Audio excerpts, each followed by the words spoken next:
SEMA may have come and gone, but we're back to the grind out here in California. And although I may have missed 7 stock, I went over to Abel's, it's about 0.8 miles from my shop, just to visit and grab some money. For once, Abel was paying me for something. The day got 10 times crazier. Easy.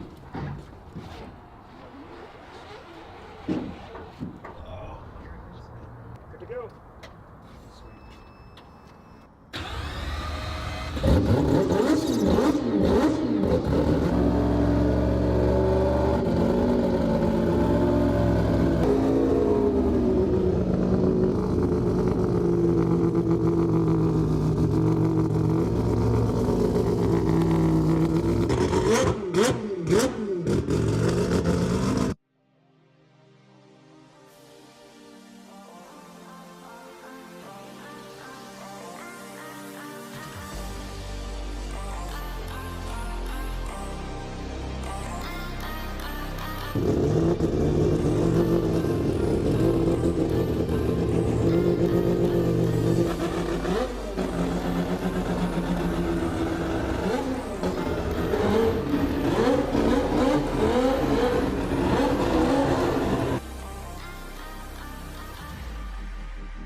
David's a little bit more, I say reserved. Him and I are cut from the same cloth, but he's definitely a little bit more careful when it comes to pushing to high power. For me, especially with the 3-rotor, I might as well just send it full speed. Let's go for it. Turn off all the fuel controls and crack an iron. But for David, he needs to check the compression first before we go any further.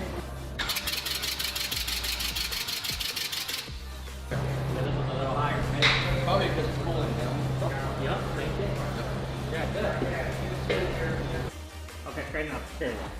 Okay. We'll put the stops on it and then you can get out.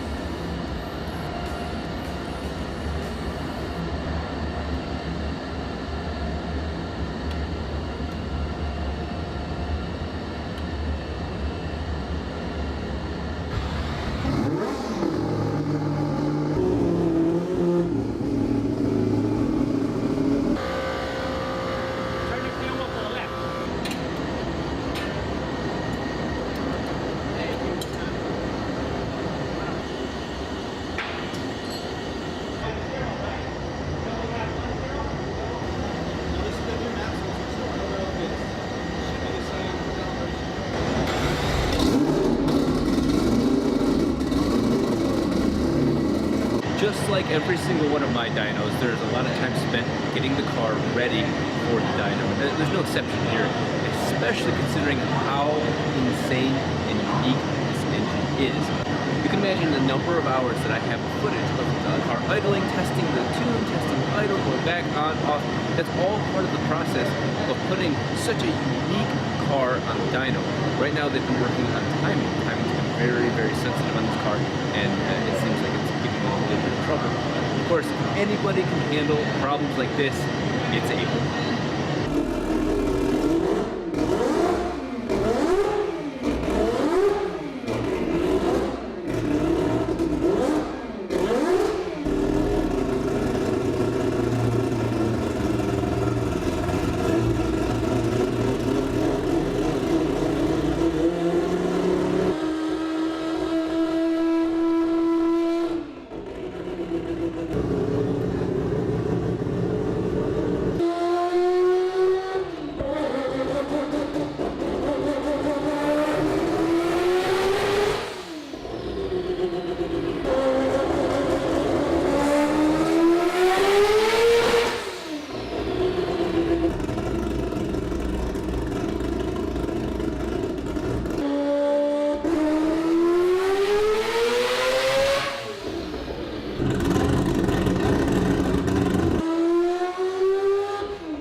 We should top right drawer. So this goes back to center.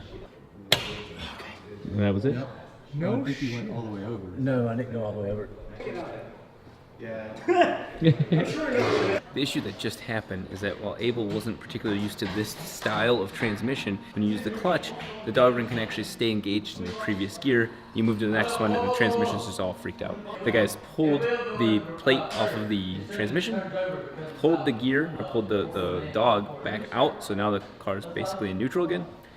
Gonna clean off the bottle pan, and then go ahead and reseal it all back up and get back on the dyno.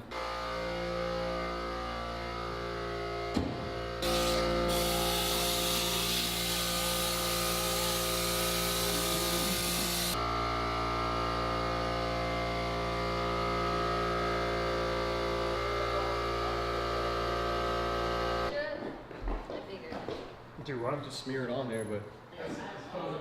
You want some of the beds? Huh?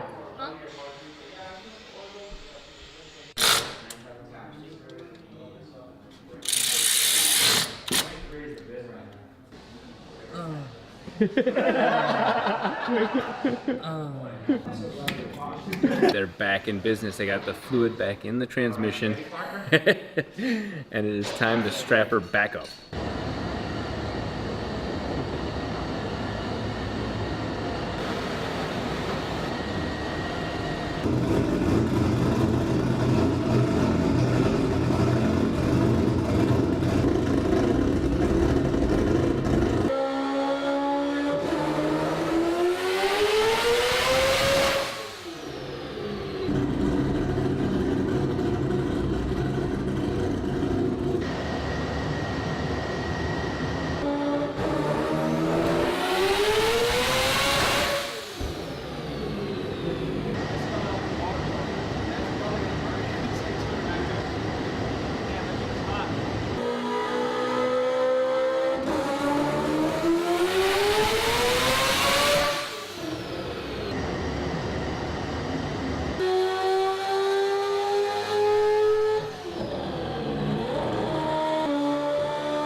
This thing just keeps sounding sexier and sexier. The first thing I want to tell everybody is that is a GT55 98mm turbo. The same turbo that I unveiled the 4-rotor with 2 years ago. That is absolute proof that even on David's motor, that thing has phenomenal response. For those of you that were making fun of the fact that that turbo will take forever to spool, you are absolutely dead wrong.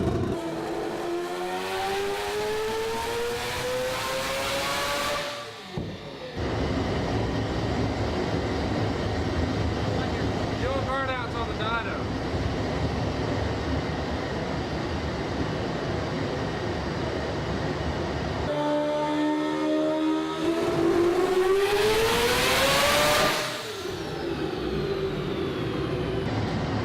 Wow. Abel is the man, I'll tell you what. That is this guy right here. Yeah.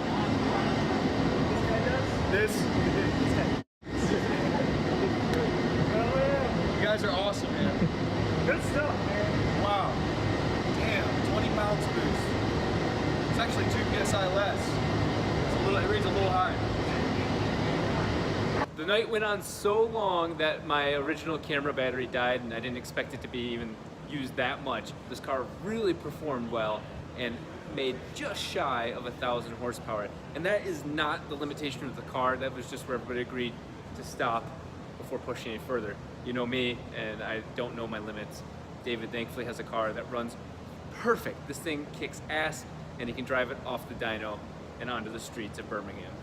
Do let's see you right at that intersection, look around, and then drive back. You'll hear it'll be like this. That's awesome.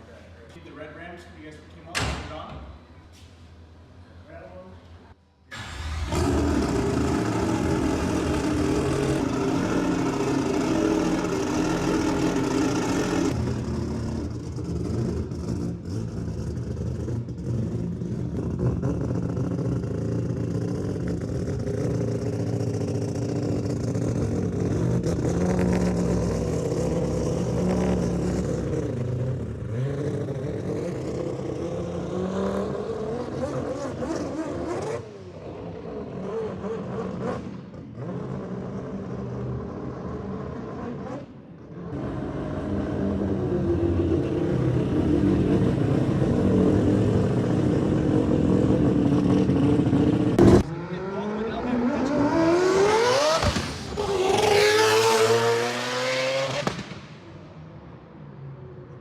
I